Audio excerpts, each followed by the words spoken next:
Alright, magandang oras sa ating lahat mga kababayan. Alam niyo ba na itong si Senator Robin Padilla, ipinahamak po si Sara Duterte. Opo, ito para sa akin lang, napahamak dito kasi si Sara Duterte dito sa ginawa po ni Robin Padilla eh. Oo, ano po ang nirereklamo nitong si Robin Padilla dito kay Attorney Kapunan? At bakit naman sinasabi kong napahamak si Sara?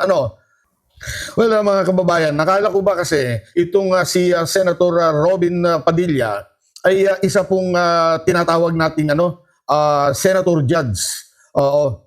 Kaya lang mga kababayan, marami pong nagtataka dito sa mga pinaggagawa ni Senator Robin Hood Padilla eh. Bakit parang kakaiba itong si Binoy? Oo, kakaiba po talaga. Hindi natin maintindihan. Ano po? At ano naman itong nirereklamo niya dito kay Attorney Kapunan? Well, ang sabi kasi ni Senator Padilla, eto babasahin na lang natin. Meron po kasi sinabi si Padilla na kung saan nagrereklamo po siya kay Attorney Lorna Kapunan. Ito po ang sabi ni Padilla, babasahin po natin. Excuse me lang po. Nagugulahan po kasi ako sa mga binabanggit na pangalan. Bakit naman halatang inimbento nyo lang yung mga pangalan? Tapos ngayon, ginagawa nyo pang katatawanan. Hindi ba't kabastos-bastos yon? Yan po ang sinabi po ni Senator Robin Padilla. At yan sinabi niya direkta dito po sa prosecutor na si Attorney Lorna Kapunan. At sa mga hindi po nakakaalam mga kababayan, ito po yung mga pangalan na inilabas po ng prosecution, na listahan po ng mga pangalan nga. Ito po yung mga acknowledgement receipts para po sa confidential funds nitong si Sara Duterte doon po sa OBP. At ayon po kay Padilla, itong mga nirereklamo niya mga pangalan, tila o kaya halatang inimbento lamang daw. Tapos ginawa pang katatawanan. Oo. At yun nga, dugtong pa niya, kabastos-bastos daw po yun. Matindi itong si Senator Padilla, no? At kaya naman pala, nakakatawa. Ito, tignan po natin, basahin natin. Yung mga ibang pangalan dito na talagang matatawa ka. Oo.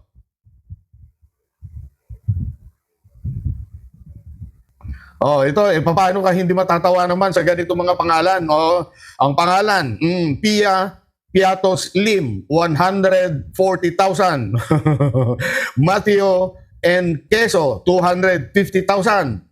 Matindi, Grabe. Meron pa. Ito po, si Rap Jos Bacon, 150,000 pesos. Yan, meron din na, ito, Sala Kasim, yan. Matindi, 180,000 pesos din yan. Andyan din si Hart. Nandito rin si Hart. Hindi si Hart Evangelista ito, Ito si Hart Santiago, 250,000. Meron pa isang Piatos. Itong si Renan Piatos, 110,000. At isa sa mga matindi dito ay ito pong Fiona Villegas, 500,000 pesos. Kita po ninyo. Ayan pa, ito pa, si Xiaomi 8. Xiaomi 8, 100,000 pesos. Yan, May J. Camote, 200,000 piso.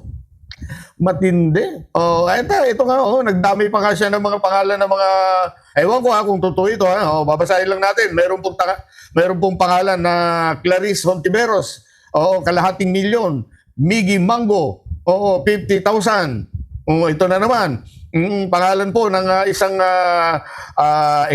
sikat na abogado at ngayon ay congressman, si Jokno. Ang pangalan dito ay ano ba talaga ito mga ito? Jose Jokno Jr., 120,000. Ayan pa, marami pa. May Lapid. May Lapid na, yung Dayan Mapol Lapid at saka po John A. Lapid Jr. Ganun din, meron ding Estrada. Ang pangalan ay Christine Applegate. Ano ba ito? Applegate Estrada, 50,000. Ito, matindi ito, nakakatawa talaga. Beverly Claire Pampano, 130,000. Grabe. At yun, pati pangalan po ni Escudero, nakalagkad. Meron pong Tanya Escudero, 120,000. Matindi talaga. Kaya naman pala, no? Oo, kaya naman pala, itong si Senator Robin Padilla, medyo nagduda. Tama lang na pinagdudahan po ito ni Senator Robin Padilla, pero ang nangyari po dito, ayun, parang nalaglag or nilaglag niya itong si Sara Duterte. Matindi. Oo.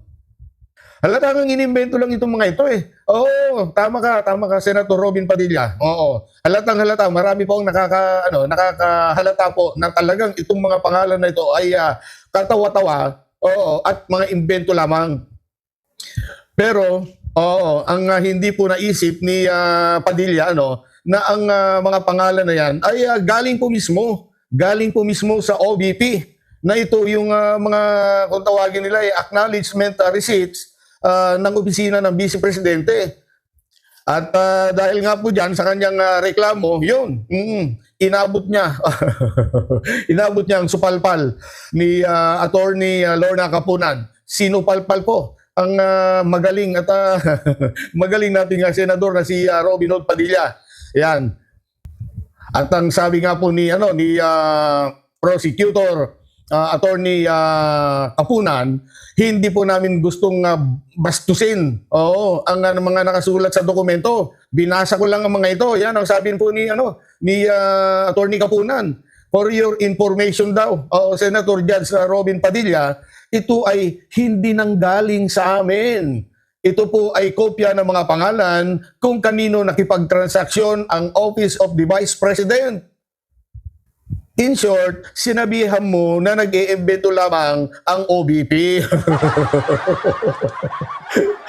Ikaw tuloy na durog, Senator Padilla, no? Sapol itong si Senator Padilla. Ayan kasi, si Padilla na mismo, siya mismo ang nagsabi na parang inimbento ang mga pangalan na yan, sinumiti po ng Office of the Vice President. Di ano nangyari ngayon? Di nalaman mo ang totoo. Nagreklamo pa kasi. Lalo lamang napahiya at nadiin itong nadiin dito si Sara Duterte. Nagpakitang gilas. Parang umarting smart, pero lalong pinahamak ang kanyang poon. Sayang yung banat ni Robin Padilla. Sa tingin ko mga kababayan, kung maging patas lamang at matapat lang ang mga senador sa kanilang sinumpaan kasi itong mga senador po ay may mga sinumpaan. Bago sila formal na umupo bilang mga lingkod bayan, meron po silang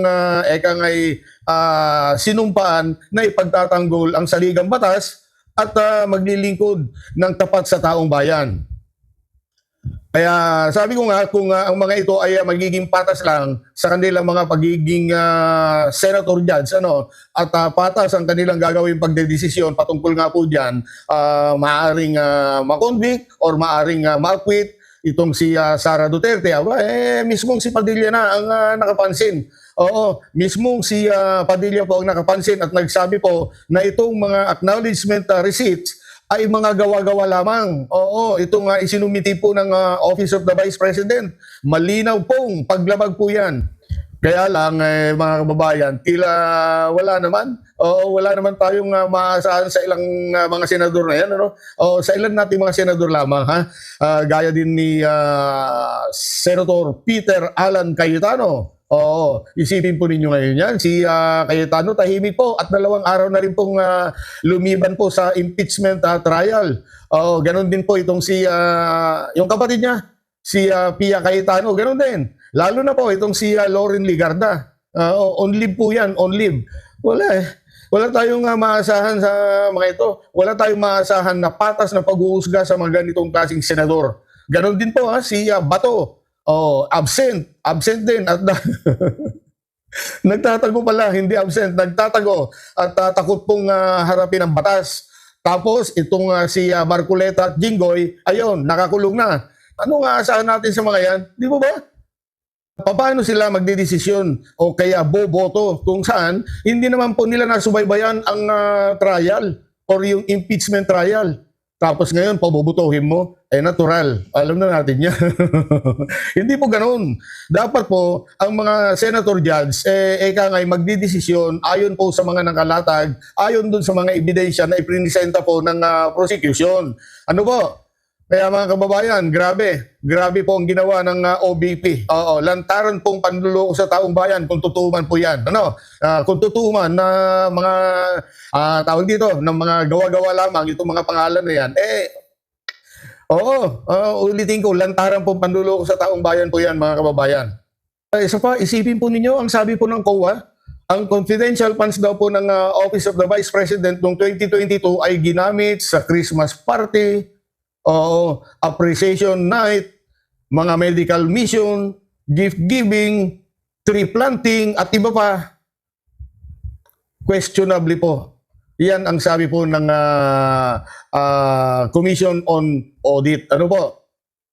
Questionably po ang paggamit po doon sa confidential funds ng ating Vice Presidente.